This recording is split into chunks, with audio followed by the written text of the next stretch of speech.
All right, so as most of you might know if you follow my channel, I have a couple businesses. One of them is a solar company. The other is a Christmas lighting company. We do seasonal lighting and also permanent lighting on people's houses. So I installed this brand called Oello. It's a really nice lighting system. Anyway, for a couple houses that I've had to do here recently, we're using a different profile of a channel than what we normally do. Usually, we're using one that's shaped like this, so you can see it goes up underneath the soffit of the house and points the lights down. The lights come out of those little holes there. But the one that we've had to do on these two houses is this one. As you can see, it's angled, and so what the reason is that we're using that is because of we're doing lighting on the sides of the houses too, and there's no soffits there. I don't know why they were designed without any soffits. I think the houses look better when they have soffits all the way around, but that's just me. But anyway, yeah, so by using this one, well, let's go back. If we take this one and we do this on the side of the house, the lights are going to be facing directly out. If we use the angled one, they kind of face a little bit down and down. It looks better, I think. So we're using that. Problem with these is that at the ends, you have this open piece of channel. Oello does sell some caps for the lighting channel. I ordered some for this angled one, but what I got was not anything that was going to work. There was some other stuff that was wrong with that order too, so maybe they do actually sell the proper one, but whatever. I wanted to design something myself anyway. The reason is here. Let me flip you around and I'll show you. So here's the channel that we usually use, and you know, it's got this open end. This is one of the caps that they usually they sell you for these end ones, and what I don't like is that they fit inside there like that. So part one of that problem is that you have to not run the channel all the way to the end of the eave, because you have to screw it in somewhere. And part two, houses are built so crappily that when you go to screw this in, a lot of times it goes in at a different, you know, sits differently than what the channel itself is, and it doesn't look good. So we need to come up with a better solution for the angled one. Here's the process that I went through to fix my problem. One is that I went into Fusion 360 and I drew these angles. Now, as you can kind of see here, it's not a 90-degree angle from here to here. It's a 90-degree angle from the base up, or somewhere around there. And so it was going to be a little bit of a wonky angle there. So what I did was I measured it all out and made it in Fusion 360, and I just printed out a little test. So made that little guy there. Verified that the angles were good, but it wasn't quite long enough on this side and on the back side too. So got rid of that one, did some adjustments, and made this one, this little fella. So it goes a little bit past the edge here, which is what I wanted, and it's about the same on the on this back leg too. Works great. I was really happy with it. I didn't want it to be really thick, so I've only got it to be 2 millimeters thick, and I'm pretty happy with that so far. So then what I did is, you know, if you're going to cap off the end, you need to blank it off. So that's where this little guy comes into play. So I also, here, we'll switch it around this way because this one's for this side. This little hole here is a factory hole for the end of one of these pieces of metal.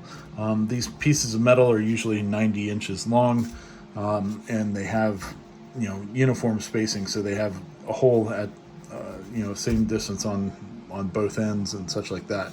So what I did here is I capped it off, and you can kind of see right down here in the corner, I made it a little bit long, so that will actually capture here. So it won't push past that, and you can kind of see here it does catch the edge of the metal.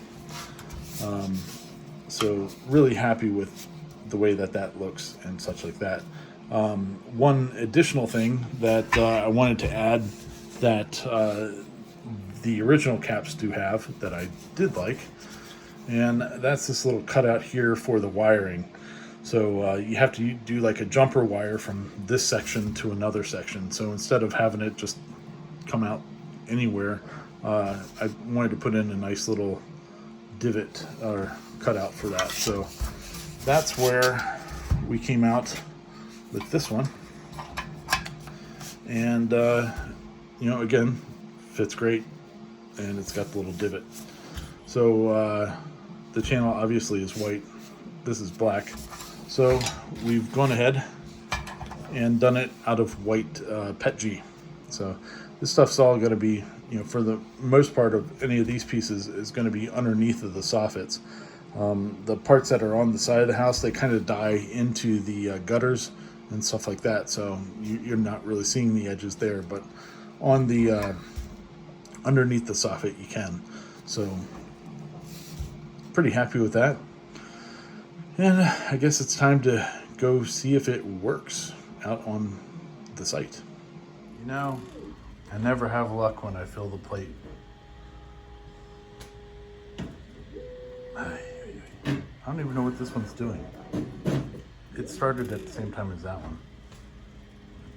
Oh man, that one's a mess. Oh jeez. Look. Look, it's got a blob. Oh, that's bad. That's bad. Wait. Stop. Yes, quit. Oh, that's not good at all. Oh, shit. Everything was still hot, so I was able to get the majority of it out pretty quickly, but as you can see, it did kill the hot end, so great. First time I've ever killed a hot end, but oh well. When I was gone, I tried to check in on this one, but I guess at some point I had flipped the thing over the camera, so I couldn't see it. Dang. And I just realized that the cover is missing off of this one. Turns out it went all the way over there. And I've already realized what happened, why prints on both of them failed, blah, blah, blah. It was my fault, of course. When I was doing the test prints in here, I was doing PLA, and I didn't change it to PETG settings. Go figure. Well, I'll double check that, but I'm 99% sure that's what I did. Yep. Just like I thought. Damn it. Well, at least here we have some successes. So pull these off, start some more. And there we have one in place.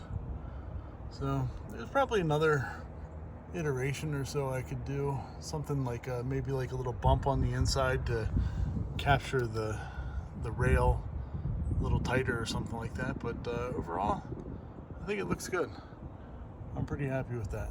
Now you may have noticed in that installation clip that the channel's white. However, the trim on the house is actually beige, which would match better with that color back there.